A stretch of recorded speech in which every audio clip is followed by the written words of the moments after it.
Well, hi, everybody. Thanks for joining us on Logistics Executive TV. Today, I am joined by a supply chain specialist extraordinaire from Mozambique in Southern Africa. And today, I am joined by Stela Jaqueta. Stella, hola, senora. Olá, Senhor Kim. Thank you Hey, for having me. welcome to the show, and thank you for joining us. And Stella, we've caught up in relation to an event that's coming up, which we'll talk about shortly because you're going to be speaking at that event. But as an entree, I want to introduce you as a supply chain specialist. You're an engineer, contract engineer. You're working in the oil and gas area in Mozambique, and we're going to hear a little bit about Mozambique shortly. But you're way, way much more than that. You're an African queen. You are a creative thinker. You are a podcast host. So we share that labour of love. You're a supply chain specialist, as I said, and you're also an ambassador for African Supply Chain Organisation, which we'll hear a little bit more. Welcome again to Logistics Executive TV. Thank you, Kim, for having me. It's such a pleasure. And for me, it's quite surreal because one of my passion is connecting with African supply chain, with supply chain professionals, actually, from all over the world. So it's such a great pleasure to be here. Awesome. So, look, tell us a little bit about ESCA, because you're an ambassador for that organisation. You play a very, very active part in the supply chain area and the whole community in Southern Africa. Then I want you to tell us a little bit about Mozambique. So ASCA first. Yes. So ASCA, which is meaning, well, the full name is Africa Supply Chain in Action.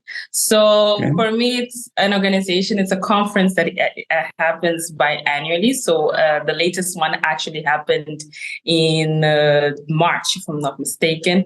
And it's a community of supply chain professionals from all over Africa. More than thousands of supply chain professionals connected via online in order to discuss issues. This year was actually Borderless Africa.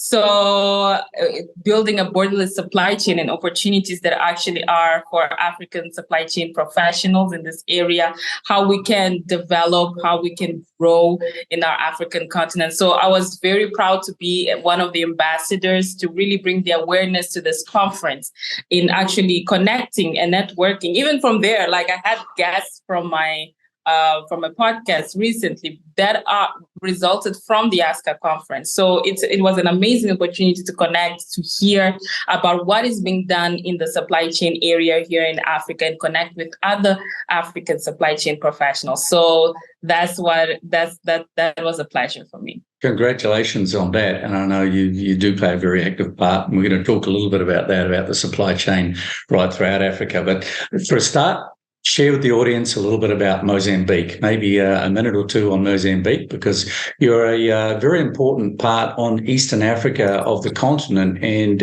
you lead in. You have a fantastic port area there.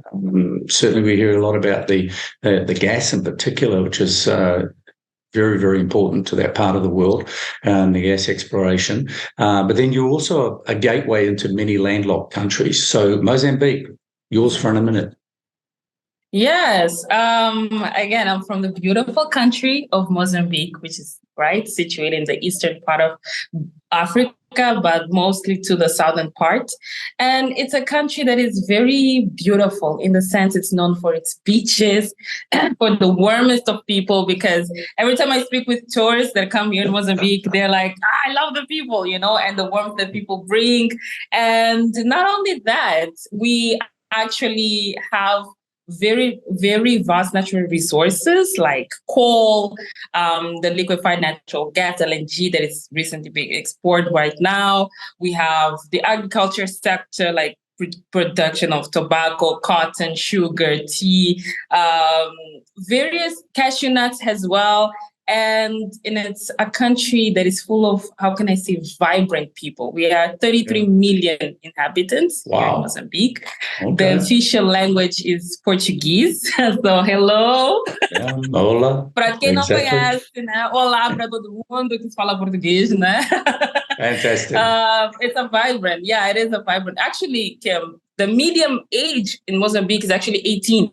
Wow. So you can imagine. Unreal. Yeah, it's full of young people, full of vibrant people, innovative people. So I'm very proud to be Mozambican, and it's a country that is growing and booming. It's an emerging, upcoming country. So very proud to be Mozambican. Hear so many good things, Stella, about Mozambique. I had the pleasure of, just before COVID, we had a consulting team went down there, and we were in Angola, of course, speaking Portuguese as well, and on the other side of the continent, not far from you, really, as far as the crow flies. Very exciting part of the world. And as we know, Africa is the next phase of development for humankind in terms of resources and human resources as well, of course, as well as hard resources. So now you are a qualified engineer. You're working in a gas environment. You're working for an offshore organisation, but you're based on offshore in Maputo, is it, the capital? Yes, I'm based in Maputo. Yeah. But actually, I'm not an engineer. Okay, you've got an engineering job at the moment, though. Engineer. Yeah. Okay. Yeah. Okay. I'm working as a contract engineer. Actually, my degree is actually in supply chain management. Okay. Because since I remember choosing this course, I did my honors, my bachelor's, my master's right through. And I remember when I chose this course, Kim, it was amazing because people were like, "What? Supply chain? What?" Back in 2015, is this. We were like, what is, I had to constantly explain to people what supply chain actually means. But I'm so glad that in our days, people you can say supply chain and they'll be like, oh, logistics. Yep. Yeah. So much different. Different. And so impressed. You can see like just 5 years, things have changed. Yeah, that's it. And in my day, when I was at uni, way back when, logistics and supply chain was something I ended up stumbling into, like many people of my era. But so impressed, and especially so many different folks from different parts of the world really understanding the value of supply chain and getting involved in it. And we're going to talk about that at the end, because we're going to talk about where you're going to be speaking and where people can meet you. So we'll do that just before we wrap up. That's the folks at SAPEX in Cape Town. So let's have a little bit more about Mozambique. Talk about what Mozambique is known for from an industrial and supply chain perspective, and what sort of role Mozambique plays, maybe for 30 or 40 seconds. Yes, so Mozambique, as I said, it's in the eastern part of Africa. So we have actually 3 major ports with 3 railway corridors as well. Because again, as Kim, you said, we are actually supplying to landlocked countries like Zimbabwe, Swaziland, Zambia, Malawi. So you can imagine that these countries, they need their goods moved in to them, right, inwards. So Mozambique helps in terms of providing goods from the ports of Maputo. The main ones are in Maputo, Beira, and Nacala. So moving products, when the ship comes, we move them inwards. And not only that, in terms of the logistics landscape as well, the road transportation is still the one that is mostly being used at the moment, with a lot of African countries. And it's still under development because it's very fragmented. It's very fragmented. It still needs the update and the required infrastructure. But we are getting there in the sense that investments are being made because of, again, the oil and gas production that is happening here. A lot of companies from outside are coming to invest. They see opportunities that are here in Mozambique. We have another major mining company like Sasol from South Africa as well, who is producing the gas producing gas to take it to South Africa. So there's a lot of opportunities going there, a lot of logistical opportunities as well. You see a lot of freight forwarders coming in and investing in the market, a lot of joint ventures in that sense. So there's a lot of integration and collaboration. We're still getting there in terms of, getting to world class, Yeah, but a but lot look of at the has been other. done already. Yeah, I guess, but look, where those situations occur, especially in, we spend quite a bit of time in Africa. We've got a number of clients down there and in North Africa in particular. And the opportunity and the investment opportunity for those brave enough to be first on the wave, to get in there, risk and reward, right? Always going to be the case. Yes. Yes. And are you No, having, that's true. is there any particular country which is expressing more interest in investing more in Mozambique than others? I mean, we know that China does a lot of investing in ports around Africa in particular. What's the influences? What sort of investment have you been seeing last few years?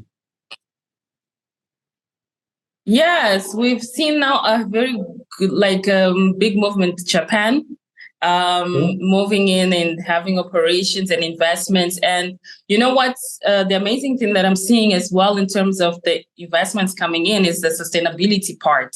A lot of the companies that are coming to invest, they have the sustainability component in order to be economically, environmentally, and socially feasible as well. So investing in communities, investing in green renewable energies here in Mozambique.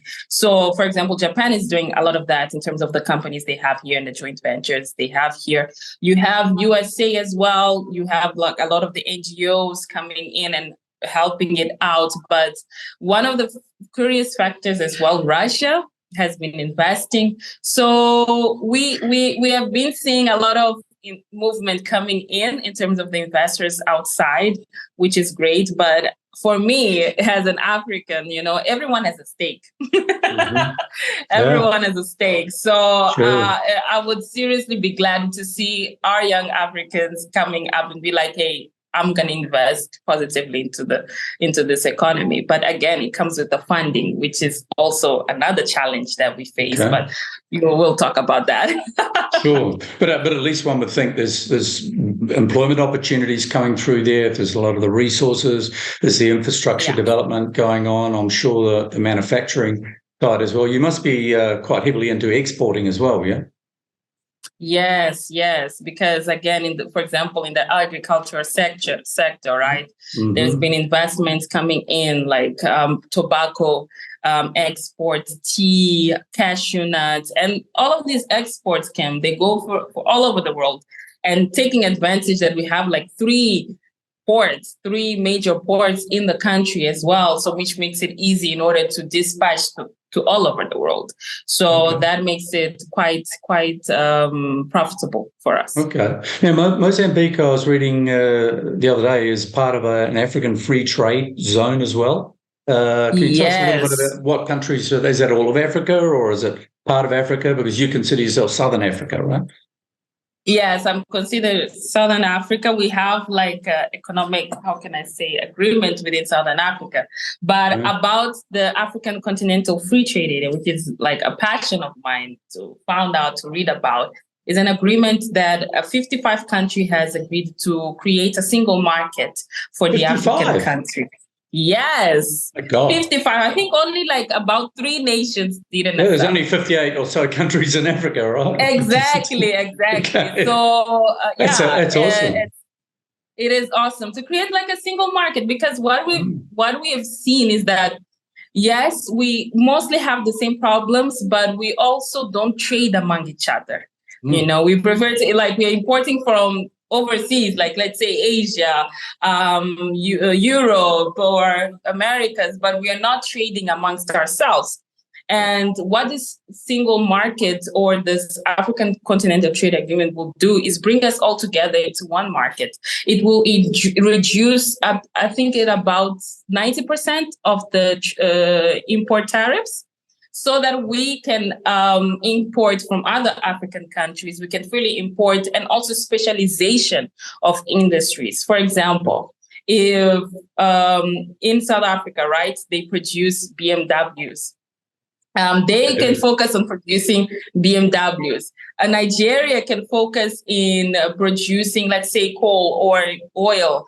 And Kenya can focus on producing, let's say, coconut oil. So like each country can specialize on something that we can import. Exactly. Right. Yeah. So, for example, even chocolate. I was talking with a professor who is a specialist, had him on my podcast, and he said, like, chocolate can be produced in Africa, and we export it we trade amongst ourselves. We don't have to import it from, let's say, Switzerland all the way to Africa, whilst we have all the natural resources to produce it. We just need the capabilities and the knowledge, and that's it. We can run with it. So I'm very glad that this trade agreement is here, because it will just revolutionize how we trade amongst each other. It's great to hear. And, it's a little bit like if you take a country like China that has become so strong by intertrade, just trading within its own country, not needing to be so dependent necessarily these days outside. So that's great. So Ghana for the chocolate, right? Yeah. Strong, so just even that, it's a population of 1.3 billion people, and it's expected to be, I think, like 3 trillion or 4 trillion in US dollars in terms of revenue. So it's an agreement that will bring a lot of people out of poverty. Okay. So we're very expectant in terms of how this agreement will play out. Agreements and policies are being made. It's still undergoing, but we see a very positive feedback from every African country. So imagine if everyone is in, how beautiful it's going to be in the next 5-10 years. A few represent the energy that's in Africa. I see a huge century coming up for Africa. It's just about everybody else does. So, Stella, thanks so much for sharing so much of your insight, telling us about Mozambique, what's going on the supply chain there, what the opportunities are, what the challenges are.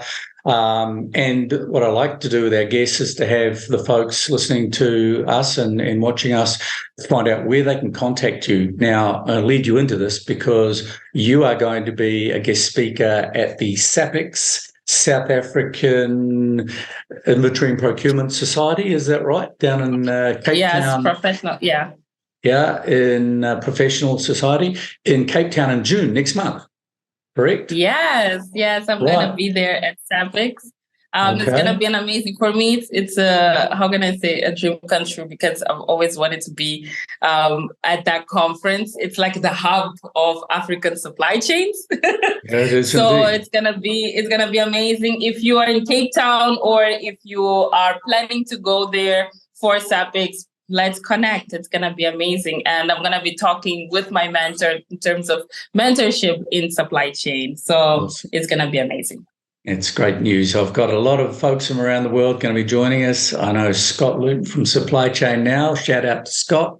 And his lovely wife are turning up. I know he's going to be a guest speaker. You're going to be there. There's a number of folks from up around the GCC region are there. So we're promoting the event and making out every way possible that I could come down and catch up with everybody. So let's watch that. So that's SAPEX. I think it's on 23rd, 24th of June. Is that right?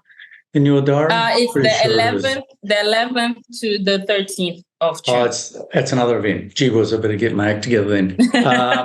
That's great. And Stella, where else can people get hold of you if they want to touch base with the African Queen from Mozambique?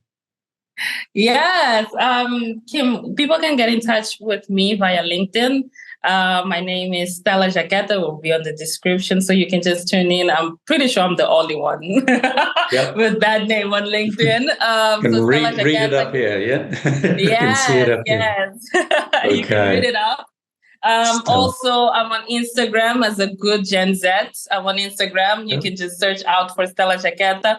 And also, I have a podcast, has Kim highlighted, Your African Supply Chain Podcast. Yes, you can find it on all your streaming platforms as well as on LinkedIn. So, let's chat, let's connect, because as I started this podcast with the intro of finding my people. So if you're in supply chain, let's talk. Brilliant. That's exceptional. Stella, an absolute pleasure to catch up with you and follow up on our conversation the other day. I'm so pleased that you decided to join us. So thank you from behalf of the audience, and we look forward to catching up with you again soon. Yes. Thank you so much, Kim, for having me. Thanks, Stella, and thanks everybody for joining us on another session on Logistics Executive TV.